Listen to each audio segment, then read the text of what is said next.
Marcus Chen stood in the doorway of the community center, his hands shaking as he read the text message one more time.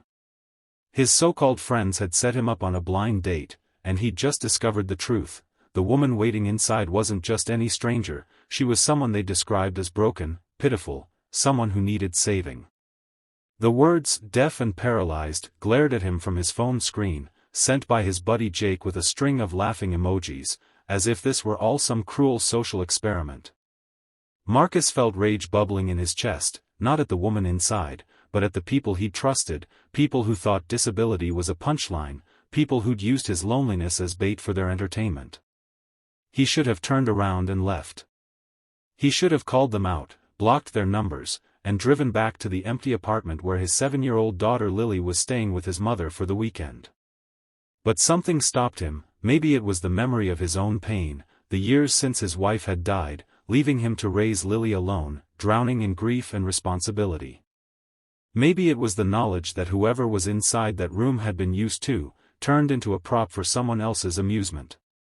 Marcus took a deep breath, pocketed his phone, and walked inside, not because he wanted a date, but because he couldn't stand the thought of another human being sitting alone, waiting for someone who'd been told to see them as less than whole. If you believe in kindness, in second chances, in seeing people for who they truly are, please take a moment to like this video, leave a comment about a time someone showed you unexpected compassion, share this story with someone who needs hope, and subscribe to Kindness Stories. Your support helps us share more stories that remind us of our shared humanity. The community center's meeting room was modest, decorated with folding tables and inspirational posters about volunteering and neighborhood unity. And there, beside the window where afternoon light painted everything golden, sat a woman in a wheelchair. She couldn't have been more than 30, with dark hair pulled back in a simple ponytail and eyes that held an entire universe of intelligence and awareness. The moment Marcus entered, those eyes found him, and he watched her expression shift from hopeful anticipation to immediate understanding. She knew. Somehow, she knew this hadn't been his idea, that something was wrong, that he'd discovered the setup. Her name was Elena, he learned from the small whiteboard balanced on her lap, her hand moving with practiced ease as she wrote in clear, flowing letters. She couldn't speak with her voice, but her hands spoke volumes, erasing and writing, asking him without words why he'd stayed when he so clearly could have run. Marcus pulled up a chair, sat down at eye level with her, and did something he hadn't done with anyone in years. He told the truth. He told her about Jake and the others, about the cruel joke, about his anger and his shame at being associated with people who could be so heartless. He told her he'd stayed because he knew what it felt like to be alone, to be judged, to have people see only your circumstances and never your soul. Elena's eyes glistened as she wrote, her message simple but devastating: "Thank you for seeing me as human first." Those 6 words broke something open in Marcus's chest, some locked door he'd been guarding since his wife's death, since the world had become a place of obligation and survival rather than connection and hope. He asked if he could stay, not for a date, but just to talk, just to spend an hour with someone who understood what it meant to be underestimated by a world that moved too fast to notice the depth in quiet people. What happened next unfolded like a story Marcus would never have believed if someone had told it to him. Elena began to write, and in her words, he discovered not a victim needing rescue but a warrior who'd survived more than most people could imagine. She'd been a dancer once, performing with a contemporary company in Seattle, her body an instrument of grace and power. The accident had come suddenly, a drunk driver running a red light, stealing not just her ability to walk and her hearing, but the entire future she'd built for herself. The paralysis was incomplete, she could move her arms and feel sensations, but her legs would never carry her across a stage again. The deafness had come from the trauma, nerve damage that no surgery could reverse. But Elena had not disappeared into grief, though grief had certainly found her in those early days. She'd learned to communicate through writing, through sign language with those who knew it, through expressions and gestures that carried more emotion than most people conveyed with thousands of spoken words. She'd discovered adaptive technology, art therapy, communities of people who understood that life could be full and rich and meaningful regardless of what the body could or couldn't do. She'd become an advocate, teaching art classes for children with disabilities, showing them that creativity didn't require a perfect body, only a willing spirit. Marcus found himself writing back to her, because speaking into silence felt wrong, disrespectful somehow. He wrote about Lily, about how his daughter had saved him after his wife's death, giving him a reason to wake up each morning, to keep fighting through the fog of loss. He wrote about the loneliness, the well-meaning friends who kept trying to set him up with women who wanted to be Lily's new mother before they even knew Marcus's middle name. He wrote about feeling invisible, about going through motions, about wondering if he'd ever feel genuinely alive again. Elena's response changed everything. She wrote, "Invisible is different than empty. You're full of love with nowhere to put it. That's not emptiness. That's a dam waiting to break." Marcus stared at those words, reading them over and over, feeling something shift in his understanding of himself. She was right. He wasn't empty. He was overflowing with care and tenderness and capacity for connection, all of it locked away because he'd been afraid that opening himself up would mean betraying his wife's memory or risking the kind of pain that had nearly destroyed him. They stayed in that community center room for 4 hours, writing back and forth, sharing stories, laughing silently together at shared observations about the absurdity of modern dating and the cluelessness of people who thought they were being helpful. Elena drew pictures on her whiteboard when words weren't enough, quick sketches that captured feelings and concepts with startling clarity. Marcus found himself talking, really talking, not the surface-level exchanges he had with colleagues and other parents at Lily's school, but deep, vulnerable conversation about fear and hope and the strange journey of rebuilding a life from ruins. When the community center staff finally came to lock up for the evening, Marcus felt something he hadn't experienced in 3 years, reluctance to say goodbye.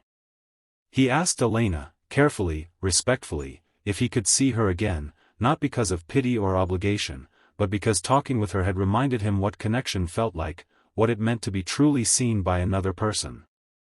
Elena smiled, a smile that transformed her entire face, and wrote, "Only if you promise this isn't charity. I don't need saving. I need friendship. Maybe more, if we're both brave enough." Over the following weeks, Marcus and Elena built something neither of them had expected. He learned sign language, struggling through the basics while Elena patiently corrected his clumsy hand shapes, laughing silently at his mistakes. He introduced her to Lily, who took to Elena immediately, fascinated by her wheelchair and her different way of communicating, asking questions with the beautiful, blunt honesty of children. Elena taught Lily to draw, showing her how to express feelings through color and shape, creating art projects that covered Marcus's refrigerator and made their apartment feel alive again.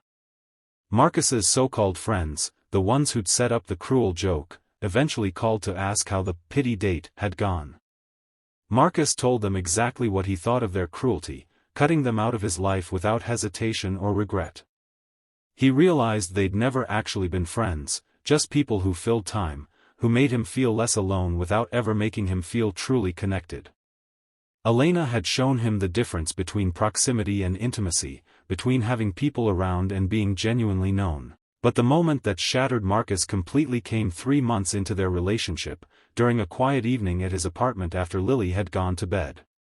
Elena had been teaching him more advanced sign language, and he'd been practicing a phrase he'd looked up, something he wanted to say but hadn't found the courage for.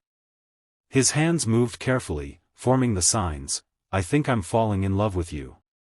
Elena went very still, her eyes searching his face for any hint of obligation or pity. Finding none, she reached for her phone, typing slowly, then turning the screen toward him. The words glowed in the dim light, "I never thought anyone would see past the wheelchair and the silence to find me again. You didn't save me, Marcus. You gave me something I'd stopped believing existed, a person who values my mind, my heart, my spirit, not despite my disabilities but alongside them, as parts of who I am. You let me be whole without being fixed. That's not charity. That's love. And I'm falling too."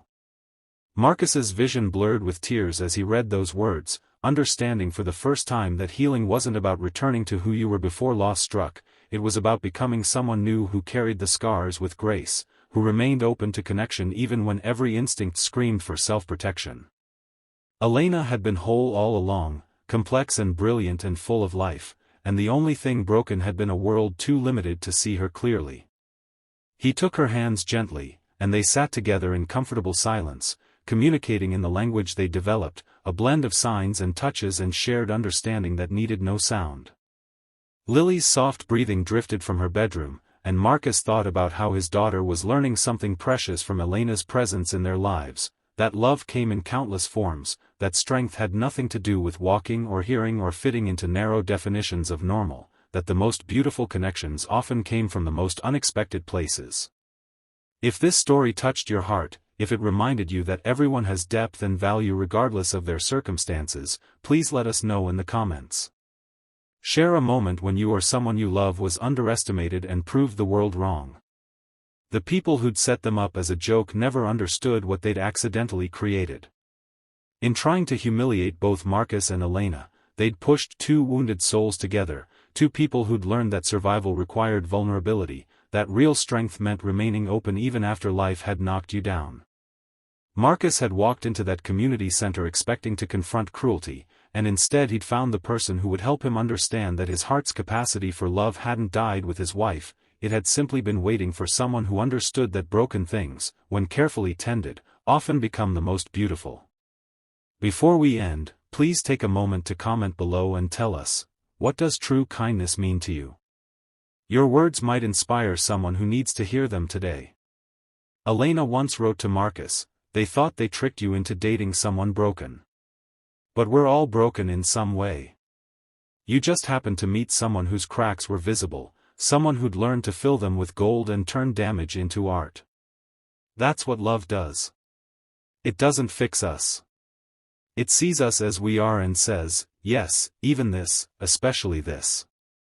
Those words became Marcus's anchor, his reminder that the richest connections in life often came gift-wrapped in the most unlikely packages, that sometimes the cruelest jokes became the most profound blessings, and that real love never required perfection, only presence, courage, and the willingness to see another human being as infinitely, beautifully, completely whole.